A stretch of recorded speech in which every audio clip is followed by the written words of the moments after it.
Oke, jadi kembali lagi ke pembahasan soal OSNK tahun 2023. Nah, kita udah sampai ke nomor 47. Bagi kalian yang belum melihat 46 nomor sebelumnya, bisa cek aja video yang udah diupload sebelum video ini. Nah, di sini proses tinning merupakan hal penting yang dilakukan manusia pada hutan atau ladang, terutama yang ditujukan untuk produksi.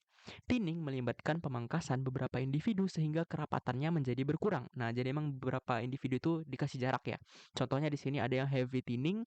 Di sini tinningnya itu sangat heavy ya, dilakukan secara masif. Jadi lihat jaraknya itu jauh-jauh gitu ya. Jadi tinning itu kalau bahasa Indonesianya itu penjarakan gitu ya, penjarakan.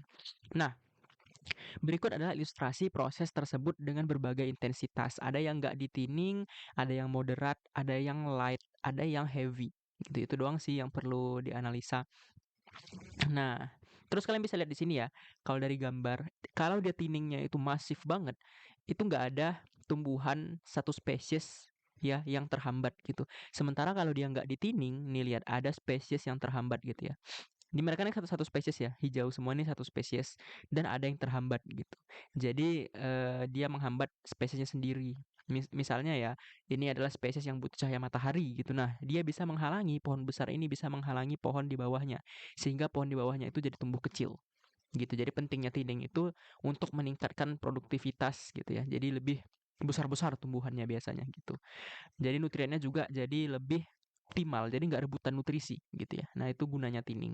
Nah sekarang kita bakal ke pernyataan ya. Nah yang A, tinning kemungkinan besar dapat meningkatkan keanekaragaman komunitas, bener banget. Jadi kalau misalnya nggak ditinning kayak gini, ini yang bisa tumbuh di bawah pohon besar itu biasanya cuman yang tahan dengan ini doang ya, yang tahan dengan tutupan yang tahan dengan kanopi gitu ya, yang dia itu memang toleran terhadap cahaya yang rendah gitu.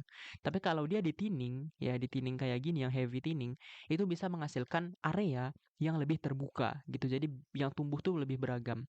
Bisa yang toleransi cahayanya tinggi bisa tumbuh, toleransi cahayanya rendah juga bisa tumbuh di bawah pohon besar ini gitu ya. Jadi banyak tanaman jenis-jenis tanaman yang bisa tumbuh karena tinning ini gitu. Jadi keanekaragamannya bisa meningkat gitu.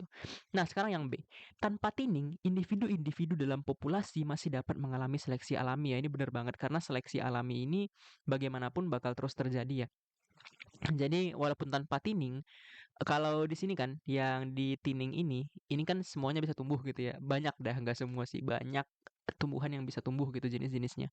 Tapi kalau tanpa tinning, apakah masih bisa terjadi seleksi? Ya bisa dong. Seleksi terhadap tumbuhan yang nggak bisa hidup di bagian kanopi kan gitu.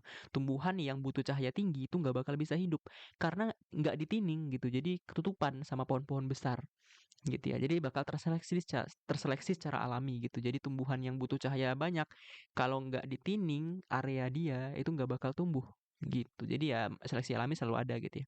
Nah sekarang yang C, tinning menurunkan kompetisi intraspesifik, tetapi berpeluang besar meningkatkan kompetisi interspesifik. Nah, intra ini dalam spesies ya, dalam spesies alias spesiesnya sama gitu. Tapi kalau inter ya namanya juga inter, berarti antar spesies. Nah, tinning ini menurunkan kompetisi sesama spesiesnya. Itu bener banget. Karena kan di sini spesiesnya itu semakin sedikit ya, banyak yang dipotong-potong ya, yang dipotong-dipotong. Biar apa? Biar kompetisi dalam suatu satu spesies yang sama itu nggak terlalu ketat. Sama kayak petani. Petani itu sering mentining ya, jadi tanamnya itu berjarak-berjarak. Biar apa? Biar nggak saling rebutan nutrisi gitu. Jadi emang dia mengurangi kompetisi intraspesifik. Tapi itu bisa meningkatkan kompetisi interspesifik bener karena kan tumbuh-tumbuhan lain ya jadinya ya tumbuh-tumbuhan lain gitu. Nah, jadi kalau tumbuh-tumbuhan lain ya bakal terjadi kompetisi interspesifik gitu. Makanya petani itu bakal membunuh-bunuhin hama gitu ya, kayak ada benalu-benalu dibunuhin atau herba-herba lain dibunuhin di kebunnya gitu ya. Nah, sekarang yang D. Siklus nutrisi pada ekosistem terjadi lebih baik pada lahan yang tidak mengalami thinning. Nah, ini agak membingungkan. Pertama di sini nggak ada data ya, nggak ada data tentang siklus nutrisi, nggak ada data nggak boleh ngomong gitu kan. Jadi kita butuh data baru bisa ngomong. Nah, jadi di sini agak membingungkan dan setelah di-searching pun setelah, beberapa penelitian lebih lanjut, itu ada 2 pendapat ya. Jadi kalau dalam jangka pendek, itu dia bisa mengurangi, soil nutrien, ya bisa mengurangi siklus nutrisi juga bakal berkurang. Karena apa? Karena ini, nutrien itu berasal dari liter vol. ya jatuhan-jatuhan daun gitu. Jadi kalau kita tining, itu kan jumlah tumbuhan yang membusuk, jumlah humus, jumlah dedaunan yang gugur itu bakal berkurang gitu. Jadi bakal berkurang sehingga itu bisa mengurangi, siklus nutrisi gitu, bakal mengurangi dalam jangka pendek.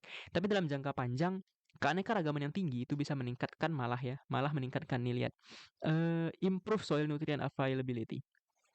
Gitu. Jadi kalau dalam jangka panjang dia lebih berefek positif, tapi di jangka pendek dia agak negatif gitu. Nah, jadi ini agak membingungkan. Ya, jadi ini bingung. Jadi kalau dia bilang lebih baik pada lahan yang tidak mengalami thinning ya nggak bisa dibilang gitu. Jadi tergantung konteks ya. Ini long term atau short term gitu. Jadi ini pertama konteksnya kurang jelas dan kedua nggak ada data. Jadi kita nggak bisa ngomong gitu. Jadi bakal kita salahkan di sini. Tapi tergantung pembuat soal sih. Jangan-jangan yang buat soal tuh baru baca yang ini doang gitu ya. Baru baca yang ini tapi belum baca yang ini misalnya kan bisa terjadi seperti itu. Jadi emang agak tricky ya membuat soal tuh ya.